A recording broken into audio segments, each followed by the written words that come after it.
Namaste students, my name is JVN's Dr. Neeraj Dholia, Faculty of Agriculture and Veterinary Science, Jayati Vidyapeeth, Women's University, Jaipur.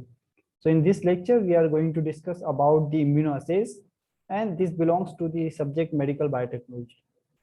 So what are the immunoassays?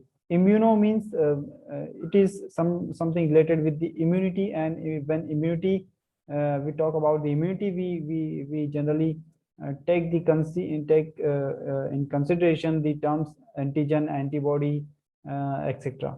Okay, so immunology, if we talk about the definition, okay, so it is the it is a type of a biochemical test.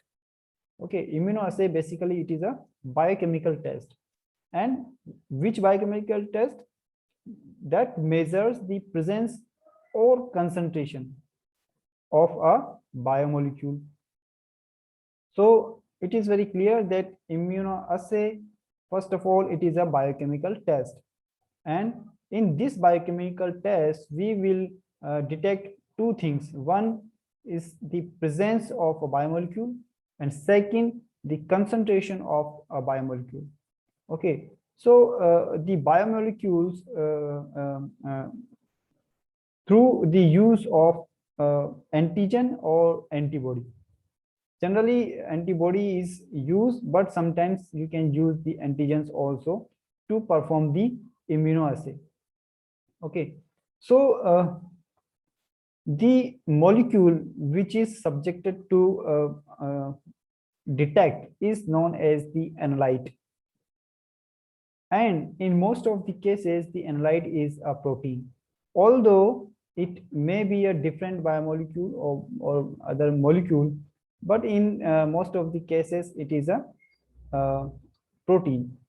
And the sample from in which we are going to detect the presence of the analyte is generally either it is a serum or blood or urine, the biological fluids. Okay, and they are measured using immunoassays for the medical and the research purpose also. So the immunoassays are of various types. Immunoassays are there, various formats are there. Okay, so for example, the colorimetric assay is there. Okay, so in the colorimetric assay, the results are in the form of a development of a color. Okay, so color is color. If color is there, then this is positive. If not, then this is negative. And also, if the concentration of a molecule is depends on the concentration of the color or the intensity of the color. So if the more intense color is there, means the presence of the analyte is more in that sample. Okay, so one example of the colorimetric assay is immunoassay is the ELISA. ELISA is an enzyme-linked immunosorbent assay, and the ELISA tests are utilized for various purposes. For example, it is for it can be developed from the vitamins, insulin, and ELISA kit for the COVID-19 is also available. Hepatitis samples you can utilize. Okay, so or it can be developed for any specific antigen. Then fluorescence immunoassays are also there. In that, the term fluorescent immunoassay is there. Okay, here the results are in the form of fluorescence. Fluorescence is illuminating light of different colors. Okay, then microarray immunoassay are also there. In that, you can utilize various a lot of samples in a single shot. So that is the microarray immunoassay. So turbidimetric immunoassay is also there, that measures the results in the form of the turbidity. Okay, so what is the principle of the immunoassay? What is the history of the immunoassay? Who developed the immunoassay? And what are the various things which are utilized in the immunoassays? Okay, so the history, we will not take a very detailed history, but the two scientists are there which are created for the development of the immunoassays. So the scientists are the Yellow and the Burson. In 1950, they developed the immunoassay, and the credit goes to the of the development of the immunoassay for these two scientists. And they also get the Nobel Prize in 1977 for that.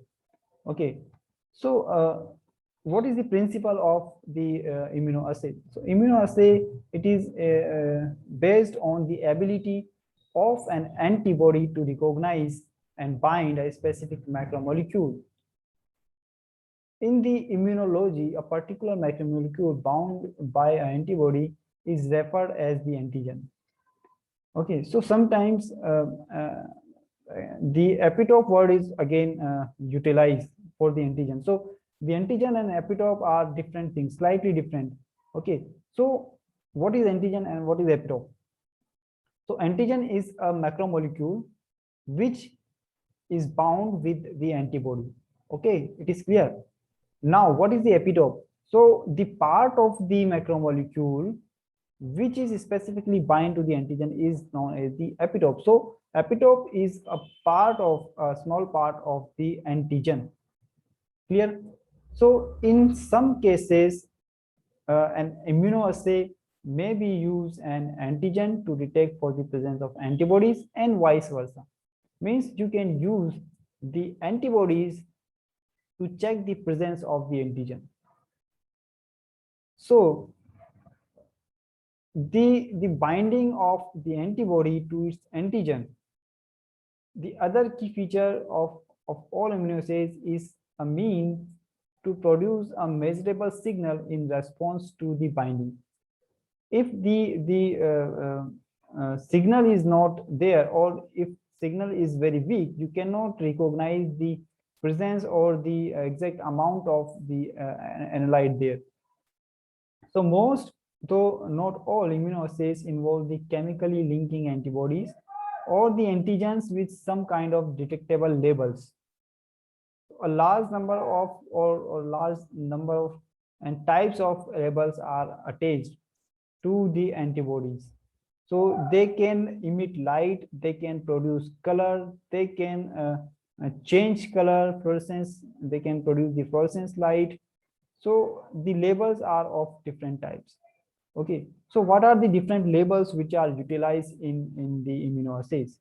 So we will discuss one by one.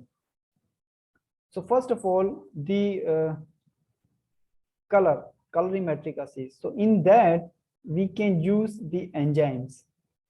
Okay, so when you use the enzyme, you will say it the ELISA, enzyme linked immunosorbent assay.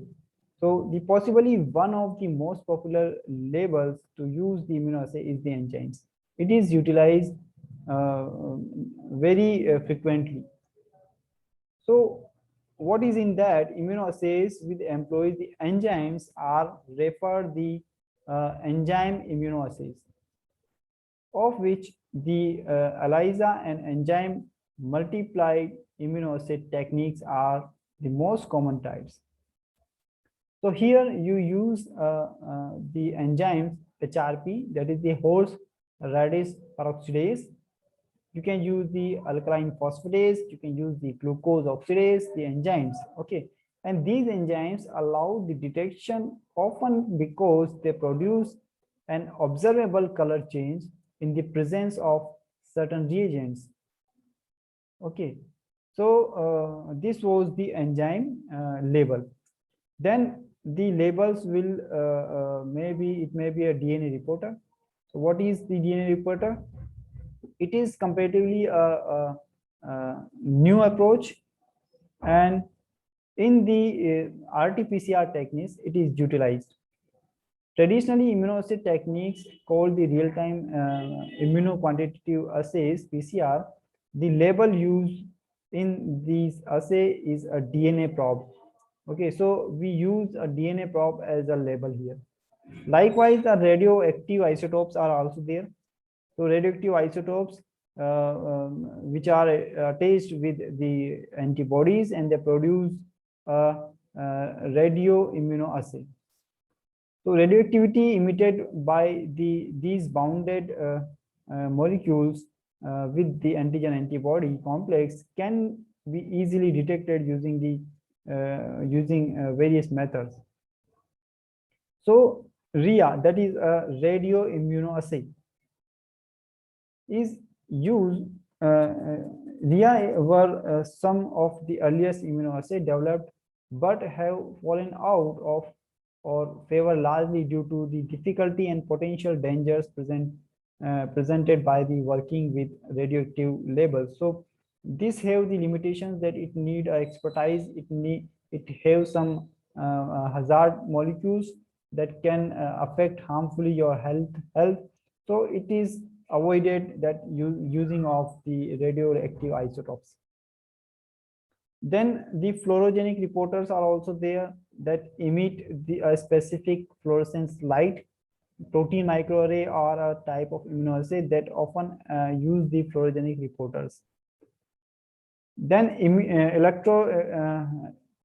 electrochemical luminescence tags are also there that are utilized in the Western blotting. So same thing can be utilized in the immunoassays. Some label-free immunoassays are also there. Okay, what is that? So there are certain kinds of assays that do not rely on the labels, but the detection methods that doesn't require the modification of labeling the components of the assay. So what are the example? Surface plasmon resonance. It is the example of technique that can detect binding between the unlabeled antibody and antigens. So another demonstrated label-less immunoassay is an electrode and as antigens bind to it. Okay, so these were all about the immunoassays. Some different formats are also there. For example, the competitive and homogeneous immunoassays are there. Competitive non-heterogeneous immunoassays are there.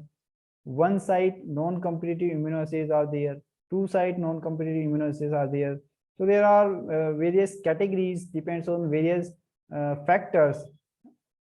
So you can categorize the immunoassays in various ways. So that was all about the immunoassay. So hope you are satisfied with this detailed session. If you have any doubt, any query, you can write in the comment box. And this session is powered by Digital Version 2, Jyoti Vidyapeeth, Women's University, Jaipur. Thank you.